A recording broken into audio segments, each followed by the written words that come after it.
Basic টুকু করব। এরপর আমরা হচ্ছে কিভাবে পিএইচপি আসলে এইচটিএমএল এর সাথে ইউজ করা যায়, কিভাবে ডাটাবেজের সাথে ইউজ করা যায়, ডাটাবেজের সাথে কানেক্ট করা যায়, ডাটাবেজে ডাটা পাঠানো যায় বা রিট্রাইভ করা যায় ডাটাবেজ থেকে, এই জিনিসগুলো আমরা দেখবো। বেসিক্যালি এগুলো আপনাদের ল্যাবে আসলে কাজে দিবে, ল্যাবে শেখানো হবে সবই। তো থিওরিতেও এগুলা কিছু মিনিটস দেওয়া হবে। আমরা যাই।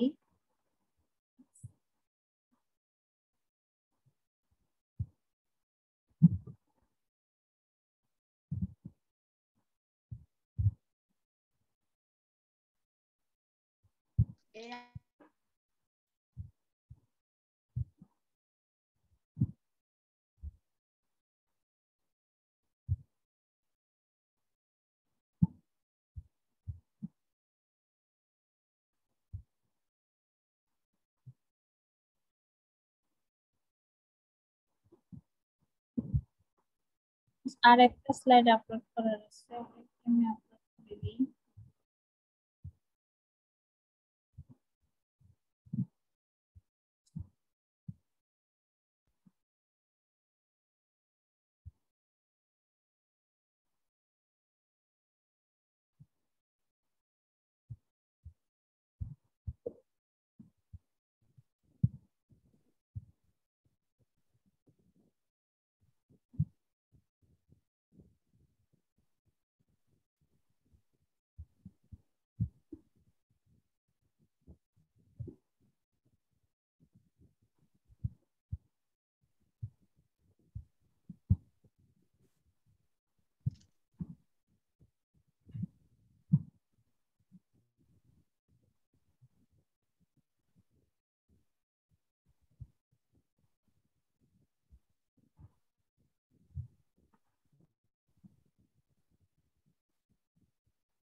আপনাদের আজকে পিএইচপি এর একদমই ইন্ট্রোডাক্টরি লেকচার দেখানো হবে।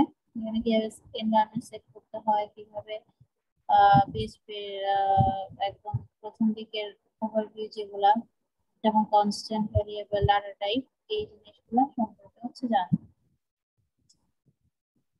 তো আগে হচ্ছে এর আগে আমরা এইচটিএমএল সিএসএস জাভাস্ক্রিপ্ট করেছিলাম।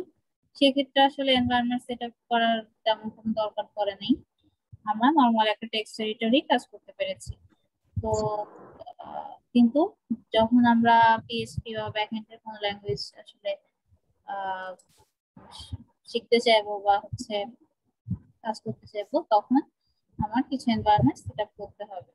তো আপনারা সবাই ডাটাবেস কোর্সটা করে আসছেন, সেখানে আপনাদের কি জ্যাম্পে কাজ করানো হয়েছিল?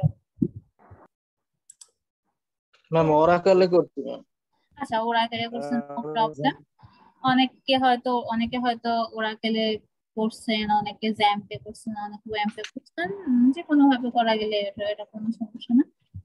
তো আমাদের পিএইচপির জন্য আমরা যেটা ফলো করব, মানে মেইনলি এটা ল্যাবের জন্য, আমি ল্যাবের ওই এটা ফলো করি। থিওরিতে এটা যে কোনো টেক্সট এডিটরই আসলে সেম ভাবে লেখা হয়, সেটা আপনি যে প্ল্যাটফর্মে কাজ করেন, যে এনভায়রনমেন্টে কাজ করেন। তো হতে পারে আমি ওয়েব সার্ভার, আপনারা ওয়েব সার্ভারে কাজ করতে পারেন জ্যাম সার্ভারের মতোই, অথবা জ্যাম সার্ভারে কাজ করতে পারেন। জ্যামটা হচ্ছে জ্যাম ফর ওয়েব, অনেক অনেকগুলা ল্যাবে হয়তো আপনাদের, কেউ হয়তো ওরাকেলে করছেন, কেউ জ্যাম বা ওয়েবেও অনেকে করায় টিচাররা। তো এটা যার যার আসলে ইচ্ছা, যে কোনো মানে কোয়ারি সবগুলাতেই সেম, অলমোস্ট মোরাললেস সেম। ওরাকেলে হালকা কিছু হচ্ছে পার্থক্য, এই কিছু জিনিস, কিছু কোয়ারি হচ্ছে আলাদা, কিন্তু ম্যাক্সিমাম জিনিসই সেম। আর জ্যামটাতে হচ্ছে আর কি একটু ইজি, একটু ইউজার ফ্রেন্ডলি। ঠিক আছে, তো আমরা যেটা ইউজ করব এই এখানে মনে হয় ওয়েব সার্ভারে করা। আমরা থিওরিতে তো ওরকম আলাদা করে বোঝা হবে না, ল্যাব গুলো হয়তো বোঝা যেত। তো আপনারা জ্যাম্পেও করতে পারেন পিএইচপির কাজটা, জ্যাম সার্ভারে অথবা ওয়েব সার্ভারেও করতে পারেন। তো আমি আলাদা একটা ফাইল আপলোড করছি, এটা আপনাদের এটাও ল্যাবের ক্ষেত্রেই যদি কারো জ্যাম সার্ভার বা ওয়েব সার্ভার হচ্ছে রান করতে হয়, সেক্ষেত্রে এটা মেইনলি জ্যাম সার্ভারের জন্য। জ্যাম সার্ভারের ইনস্টলেশন গাইড একদম ইজি। তো আমরা জ্যাম বা ওয়েব সার্ভার ইউজ করবো পিএইচপির জন্য, যে ক্ষেত্রে আমরা আমাদের পিসি কে একটা ওয়েব সার্ভার হিসেবে কাজ করাবো, লোকাল হোস্ট হিসেবে কাজ করাবো, আর ডাটাবেসের জন্য মাইস্কুয়েল কানেক্ট করব। তো মাইস্কুয়েল এর কাজটা আমরা হচ্ছে জ্যাম বা জ্যাম্পে করবো। আমার পিসিতে জ্যাম্প আছে, তো আমি ল্যাবে জ্যাম্প থেকেই দেখাবো, একটা ক্লাসে দেখাইছি। আর এডিটর হিসেবে যে কোনো টেক্সট এডিটর, সেটা আপনারা HTML CSS এর টেক্সট এডিটর ইউজ করতে, যে কোনো টেক্সট এডিটর ইউজ করতে পারেন। ঠিক আছে, তো এখানে ওয়েব সার্ভারে কিছু জিনিস আছে। ওয়েব সার্ভার আমার এখানে নাই, আমি ওয়েব সার্ভারে কোনো কথাই বলবো না। এখন আসি পিএইচপিটা আসলে কি। পিএইচপি এর ফুল অ্যাব্রিভিয়েশন হচ্ছে হাইপারটেক্সট প্রি প্রসেসর। এটা মেইনলি একটা সার্ভার সাইড স্ক্রিপ্টিং ল্যাঙ্গুয়েজ। আমরা এর আগে যেমন জাভাস্ক্রিপ্ট করছিলাম, HTML করছিলাম, এগুলো ছিল ক্লায়েন্ট সাইড। যে কোনো ইউজার কিন্তু ওই ল্যাঙ্গুয়েজ গুলো দেখতে পেত নিউজ সোর্স দিয়ে, কিন্তু পিএইচপি এগুলো কিন্তু হিডেন থাকবে, এগুলো ব্যাক এন্ডে কাজ করবে। এগুলা ব্যাক এন্ডে কাজ করবে, সামনে এগুলাকে সার্ভার সাইড স্ক্রিপ্টিং টেকনোলজি বলা হয়। তো পিএইচপিটা আসলে ওপেন সোর্স এবং অনেক বেশি ইউজার ফ্রেন্ডলি, সেজন্য পিএইচপিটা যদিও এখন পুরনো হয়ে গেছে, এখন আরো অনেক ল্যাঙ্গুয়েজ আসছে, প্ল্যাটফর্ম আসছে, ফ্রেমওয়ার্ক আসছে, কিন্তু পিএইচপির যেই পুরনো হলো অনেক কোম্পানিতে পিএইচপিটা ফলো করে। তো পিএইচপির যে স্ট্রাকচার, সেটা আসলে সি বা সি প্লাস প্লাস এর স্ট্রাকচারের সাথে অনেকটুকু মিল আছে। সে হচ্ছে অবজেক্ট ওরিয়েন্টেড প্রোগ্রামিং সাপোর্ট করবে। একে আমি স্ট্যান্ডঅ্যালোন একটা প্রোগ্রামিং ল্যাঙ্গুয়েজ হিসেবে ইউজ করতে পারি, অথবা HTML CSS এর সাথেও আমি এমবেড করে ইউজ করতে পারি। আমি একাও ইউজ করতে পারি, অথবা HTML CSS এর সাথেও ইউজ করতে পারি। সেখানে একটা সিনারিও দেয়া আছে যে যখন আমি ইন্টারনেটে আসলে একটা রিকোয়েস্ট পাঠাই, পার্টিকুলার কোনো একটা কিছু, কোনো পেজ বা যে কোনো কিছু জন্য আমি একটা রিকোয়েস্ট পাঠাই ব্রাউজারের মাধ্যমে, তখন আসলে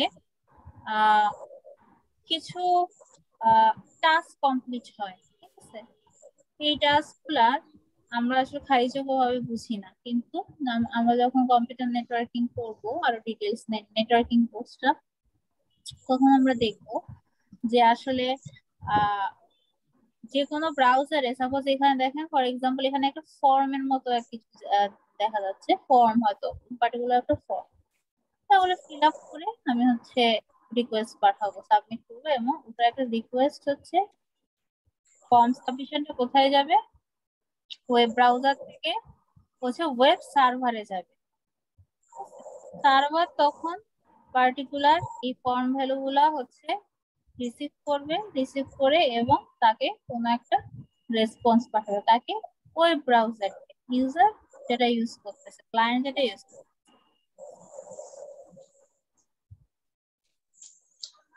তো যেটা বলছিলাম, পিএইচপি আমি আসলে HTML এর সাথে ইউজ করতে পারি, HTML কোডের ভিতরে, অথবা আলাদা প্রোগ্রাম হিসেবেও ইউজ করতে পারি। লেখার যে সিনট্যাক্সটা, তো আগে বলি যে এখানে সিনট্যাক্স এর কথা যদি আসি, আমরা জাভাস্ক্রিপ্টে যেরকম দেখছিলাম প্রথম দিকের যে ক্লাসগুলো, বেসিক গুলো দেখা হচ্ছিল, দেখেন এগুলো কিন্তু লজিক কিন্তু সেম, যে কোনো প্রোগ্রামিং ল্যাঙ্গুয়েজের মতোই। সেটা সাপোজ ইফ কন্ডিশন বা লুপ বা কিছু কিওয়ার্ড, মোটামুটি সেম। তো এগুলো ইজি, এগুলা শুধু আপনাদের নতুন হচ্ছে যখন আমরা ডাটাবেসের সাথে পিএইচপি সিএসএস HTML এগুলো নিয়ে আসবো।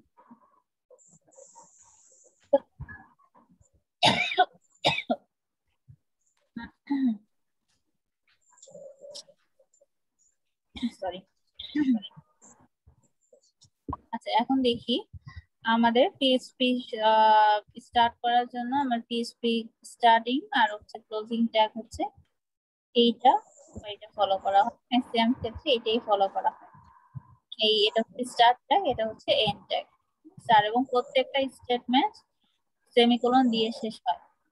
এই ট্যাগের মধ্যে লিখা হবে কোডগুলা পিএইচপি এবং প্রত্যেকটা স্টেটমেন্ট সেমিকোলন দিয়ে শেষ হবে। আর কমেন্টস হচ্ছে সিঙ্গেল লাইন কমেন্টস, এটা মাল্টিপল লাইনস কমেন্টস হচ্ছে এটা।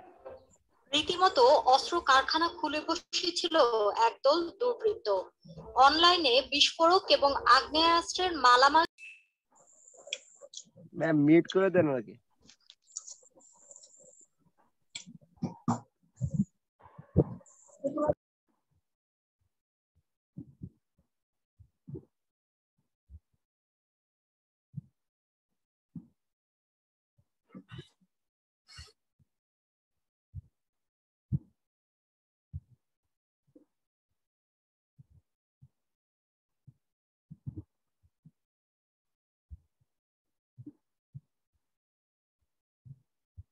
আচ্ছা, এখন আসি নেক্সট। আমাদের এক্সটেনশনটা অবশ্যই পিএইচপির জন্য .php এক্সটেনশনে দিতে হবে। এবং আমরা যখন জ্যাম্পে কাজ করব পিএইচপির জন্য, তখন যে পিএইচপি কোডগুলা, যে পিএইচপি ফাইলগুলা .php দিয়ে সেগুলা হচ্ছে জ্যাম্পের সাথে যখনই আমি কানেক্ট হব তখনই আমার জ্যাম্পের htdocs ফোল্ডারে হচ্ছে সেভ থাকতে হবে। জ্যাম্পের htdocs এগুলো আপনারা ল্যাবে সব বলবে, বা টিচার কিভাবে রান করতে হয় প্রথম ল্যাবেই বলা হবে এটা। তো এখানে যেগুলা দেয়া আছে সেগুলো ওয়েব সার্ভারের কথা বলা আছে, আর জ্যাম্পেরটা হচ্ছে আমি যে ফাইলটা দিচ্ছি সেখানে বলা আছে, কারণ যদি কোনো হিন্টস দরকার হয় ওখান থেকে দেখে নিতে পারি। আমি এখন এমনি একটু বলে দিতে পারি।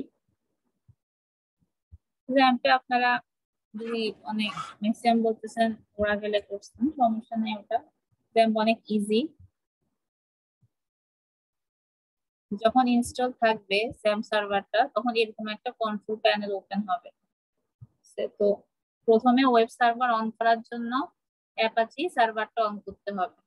ও আচ্ছা, এখানে নরমালি স্টপ থাকে, ঠিক আছে? স্টপ থাকলে আপনার হচ্ছে স্টার্ট করে দিতে হবে। আর মাইস্কুয়েল হচ্ছে ডাটাবেসের জন্য, মাইস্কুয়েলটা স্টার্ট করে দিতে হবে যখন ডাটাবেসে। এরপর আমরা কি করব, এরপর আমার যে পিএইচপি ফাইলগুলা সেগুলো আমি রাখবো হচ্ছে সি এর জ্যাম্প ফোল্ডারে, htdocs জ্যাম্পের আন্ডারে htdocs ফোল্ডারের মধ্যে আমি কোডগুলো রাখবো। এরপর কোনো হয়তো কোনো ফোল্ডারে রাখতে পারি বা ডিরেক্ট এখানে রাখতে পারি htdocs এর মধ্যে। এবং রান করব কিভাবে, কোডগুলা রান করব হচ্ছে এই যে আমার htdocs এর আমার এই যখনই আমি পিএইচপি আসলে কানেক্ট করছি অ্যাপাচি, তখনই আমার পিসিটা হচ্ছে একটা লোকাল সার্ভার হিসেবে কাজ করবে। তো সেই ক্ষেত্রে আমার ব্রাউজারে লিখতে হবে লোকাল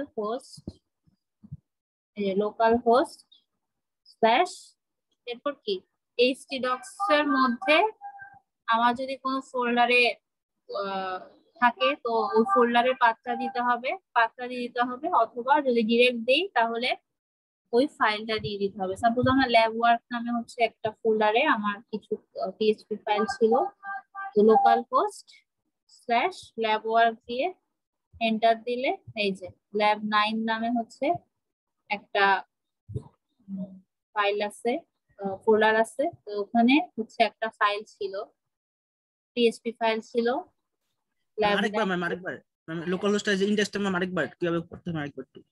এটা আগে ইন্ডেক্সটার আগে এই যে আপনি হচ্ছে লোকাল হোস্ট দিবেন। এরপর এখানে দেখেন আমার এখানে ফর এক্সাম্পল আমার এখানে htdocs এর ভিতর ল্যাব ওয়ার্ক নামে হচ্ছে একটা ফোল্ডার আছে এবং ওখানে lab9 এর মধ্যে কিছু পিএইচপি ফাইল আছে, ঠিক আছে? তো আমি এখন এদেরকে ম্যাম হ্যাঁ htdocs কি ম্যাম জ্যাম কন্ট্রোলের ভিতরে থাকবে? এই যে জ্যাম ফোল্ডার সি ড্রাইভের এই যে সি এর জ্যাম ফোল্ডার, যদি আপনারা জ্যাম্পে কাজ করেন ইন দ্যাট কেস, এরপর হচ্ছে htdocs, এরপর এখানে আপনারা কোড গুলা রাখবেন। ঠিক আছে, আমি বলছি যে htdocs এর আন্ডারে ল্যাব ওয়ার্কে ধরলাম, বা এখানে এই যে ল্যাব নামে একটা ফোল্ডার আছে, এখানেও কিছু পিএইচপি ফাইল আছে। তাহলে আমি ওই ফোল্ডারটাকে এখন অ্যাক্সেস করি ব্রাউজার থেকে, lab work slash local host slash lab. এখন আমি এন্টার দেই, দেখি আমার 3টা হচ্ছে ফাইল দেখাচ্ছে। এখন আমি ফাইলগুলোকে জাস্ট ক্লিক করলে পার্টিকুলার হচ্ছে কোডটা রান হবে। সেটাই এভাবে রান করতে হবে। মানে যদি আমার পাথ আরেকটা হতো তাহলে জাস্ট লোকাল হোস্টের পরে ওই পাথটা দিয়ে দেওয়া লাগতো, এটাই।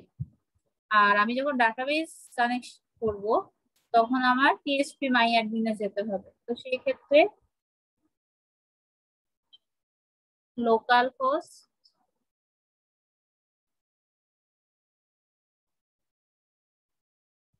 থেকেও যাওয়া যাবে, আবার কন্ট্রোল প্যানেল থেকেও যাওয়া যাবে।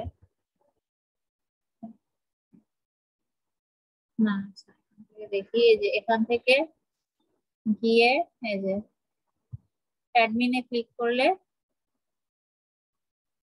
মাইস্কুলের অ্যাডমিনে যদি ক্লিক করি,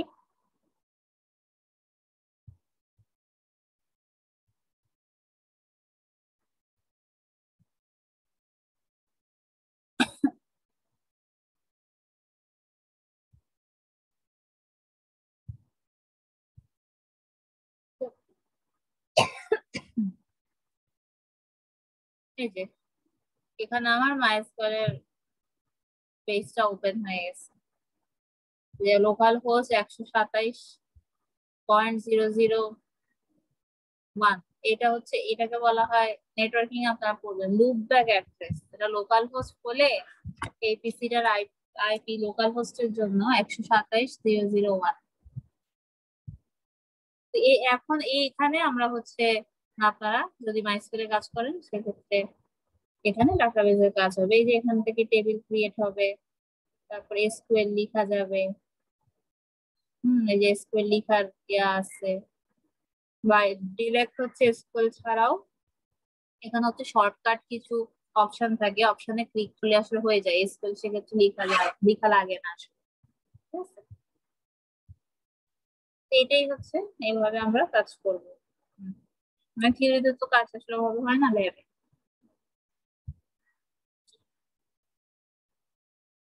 জ্যাম্প অথবা ওয়াম্পে আপনারা কাজ করলে এরকম, ওয়াম্পেরটা আমার পিসিতে নাই, তো ওয়াম্পটা আমি দেখাতে পারবো না। আচ্ছা, এখন আসি আউটপুট যদি দেখাতে চাই, সেক্ষেত্রে আমার পিএইচপির জন্য ইকো আর হচ্ছে প্রিন্ট অথবা প্রিন্ট, এই দুইটা ফাংশন হচ্ছে কাজ করে। ইকো অথবা প্রিন্ট, এই দুইটা প্রিন্টে ইউজ করা হয় না, এটা আগে পিএইচপি গুলাতে হয়তো ইউজ করা হতো, এখন যে পিএইচপি লেটেস্ট গুলাতে প্রিন্টে ইউজ করা হয়, ইকো আর প্রিন্ট। যেমন এখানে একটা HTML কোডের মধ্যে পিএইচপি এই ট্যাগটা দিয়ে আমার ইকো করে দেয়া আছে, প্রিন্ট করে দেয়া আছে, সেক্ষেত্রে এটা প্রিন্ট হয়েছে, ওয়েব পেজে চলে আসছে। তো যখনই আমি হচ্ছে পিএইচপি কোড গুলা লিখবো, সেগুলো আমি বলছিলাম এগুলো আমি চাইলে HTML এর সাথেও এমবেড করে লিখতে পারি। যেমন এখানে একটা ট্যাগ দেয়া আছে, ইকো দিয়ে কি দেয়া আছে, একটা হেডিং দেয়া আছে h1 ট্যাগ দিয়ে, h1 ট্যাগ দিয়ে একটা হেডিং দেয়া আছে। সেক্ষেত্রে আমার ইকো হবে হচ্ছে হেডিং এর কন্টেন্টটা ইকো হবে, নট আমার হচ্ছে শুধু ওয়েলকাম টু দ্য পিএইচপি। এটা আমার h1 এর যে ফরম্যাট ছিল সেইটা আমার হচ্ছে প্রিন্ট হবে। সাপোজ এখন আমি h1 এর স্টাইলটা চেঞ্জ করতে যাচ্ছি, সেক্ষেত্রে আমি চাইলে এখানে একটা ইনলাইন স্টাইলও দিতে পারি, h1 স্টাইল দেন হচ্ছে কালার ডট রেড, এরকম আগে আমরা যেরকম সিএসএস এর কাজ শিখছিলাম ইনলাইন সিএসএস ইউজ করতে পারি, সেক্ষেত্রে ওটাই আসলে প্রিন্ট হবে। এই যে যেমন এখানে ইকো যেটা বলছিলাম আর কি, H1 স্টাইলের ভ্যালু, প্রপার্টি আর value, colour dot colon break এভাবে করে দেয়া, সেক্ষেত্রে হচ্ছে ওটাই আসলে প্রিন্ট হবে। তো এখানে কোটেশন, বিভিন্ন ধরনের কোটেশন ইউজ করা দেখাইছে, আপনারা এইটা ইউজ করার দরকার নেই, এই দুইটার মধ্যে সিঙ্গেল অর ডাবল কোট যে কোনো একটা ইউজ করতে পারেন, সমস্যা নেই।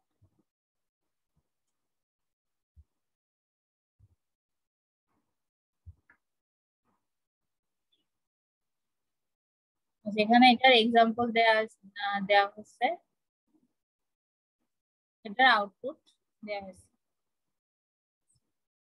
তো প্রথম H1 এ কোনো কালার ছিল না, কালার প্রোটেক্ট ছিল না, পরের এটা H1 এ কালার দেয়া। আচ্ছা, এখন যে কনস্ট্যান্ট আর ভ্যারিয়েবল,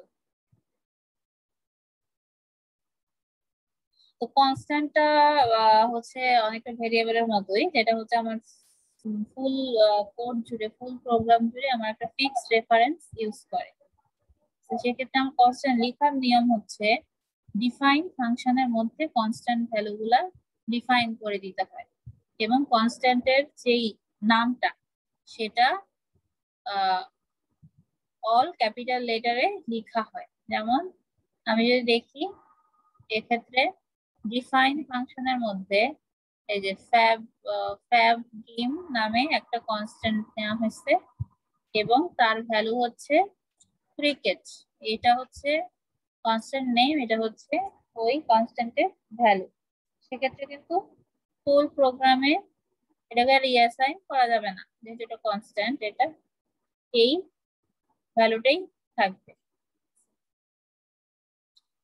আর ভ্যারিয়েবল কি সেটা আমরা সবাই জানি, ডাটা স্টোর করে।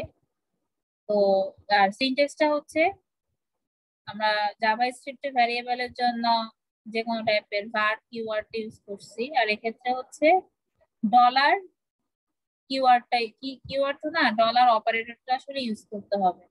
ডলার অপারেটর দিয়ে এরপর ভ্যারিয়েবলের নামটা দিতে হবে, ঠিক আছে, এই সাইনটা দিতে হবে, ডলার সাইনটা। আর অবশ্যই মনে রাখতে হবে এই ল্যাঙ্গুয়েজটা জাভাস্ক্রিপ্টের মতোই কেস সেনসিটিভ। তো different types of data type support করে ভ্যারিয়েবল গুলা। তো সেক্ষেত্রে জাভাস্ক্রিপ্টে যেরকম আমরা শিখেছিলাম, আমাদের আসলে বলে দেওয়া লাগতো না কোন টাইপের, ডিক্লারেশনের দরকার ছিল না। আমি যখন অ্যাসাইন করতাম ডাটা, তখন আসলে সেটা নিয়ে নিত ভ্যালু অনুযায়ী। এক্ষেত্রে সেম, আমার এক্সপ্লিসিট ডিক্লারেশনের দরকার নাই। আমরা নর্মাল সি বা সি প্লাস প্লাস যেরকম দেখেছি, আগে আমরা ইন্ট সাপোজ ডাটা নিতাম, সেক্ষেত্রে দরকার নাই, এখন ডিরেক্ট ডাটা ইকুয়াল দিয়ে ডাটাটা নিয়ে নেব। তো মাল্টিপল অনেক ধরনের টাইপ কাজ করে, float, integer, Boolean, array, string, object, different types of. তো এখানে একটা এক্সাম্পল দেয়া আছে,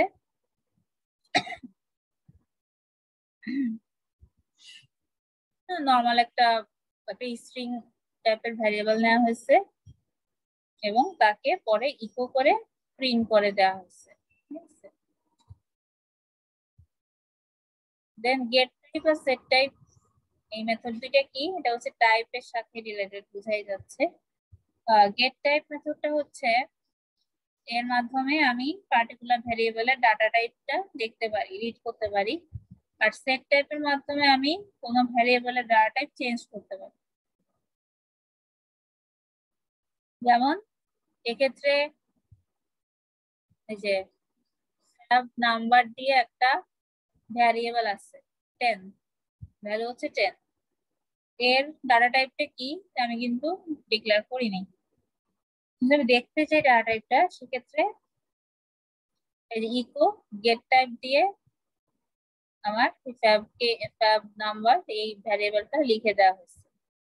সেক্ষেত্রে আমার আউটপুট হবে হচ্ছে কি দেখি, ইন্টিজার, প্রথমটা ইন্টিজার টাইপের। এরপর কি করছে, ইকো সেট টাইপ দিয়ে আমার এই ভ্যারিয়েবলটার টাইপটা ইন্টিজার থেকে স্ট্রিং এ কনভার্ট করা হয়েছে। তো এখন যদি আমি গেট টাইপ দিয়ে আবার দেখতে চাই ডাটা টাইপ, সেক্ষেত্রে দেখাবে স্ট্রিং নট ইন্টিজার, কারণ আমি চেঞ্জ করে ফেলছি সেট টাইপ। এরকম আরো কিছু টাইপের জন্য হচ্ছে ফাংশন আছে, যেমন ইজ ইন্টিজার, ইজ নাল, এগুলা কিভাবে কাজ করে বললাম, কোন একটা ভ্যারিয়েবল সে আসলে ইন্টিজার কিনা। কোন একটা ভ্যারিয়েবল হয়তো আমি নিলাম স্ট্রিং, হ্যাঁ, কিন্তু তাকে আমি চেক করলাম ওই ভ্যারিয়েবলটা দিয়ে ইজ ইন্টিজার দিয়ে ভ্যারিয়েবলটা দিয়ে দিলাম, সেক্ষেত্রে কিন্তু সে ইন্টিজার না, এটা স্ট্রিং এর ক্ষেত্রে স্ট্রিংটা একটা টাইপ। তো সেক্ষেত্রে কিন্তু ওই ফাংশনটা 0 রিটার্ন করবে। আর সাপোজ একটা ইন্টিজারই নিলাম এবং তাকে ইজ ইন্টিজার ফাংশনের মধ্যে রেখে কল করলাম, সেক্ষেত্রে 1 রিটার্ন করবে আমার ফাংশন।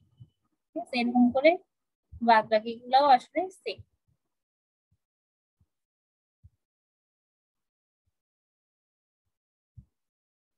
এই যে যেমন একটা ইন্টিজার নেওয়া আছে, একটা স্ট্রিং টাইপের ডাটা নেওয়া আছে, ট্যাব নাম্বার, ট্যাব প্লেয়ার, এরপর echo is integer, tab number, প্রথম ডাটাটা দিয়ে চেক করা হচ্ছে ইজ ইন্টিজার, সে কি ইন্টিজার কিনা, দেখে মনে হচ্ছে ইন্টিজার হওয়ার কথা যেহেতু 10। আর ইকো ইজ স্ট্রিং, হ্যাঁ সেটাও স্ট্রিং এই মনে হচ্ছে, তাহলে দুটেই 1 রিটার্ন করার কথা, হ্যাঁ দুইটাই 1।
আচ্ছা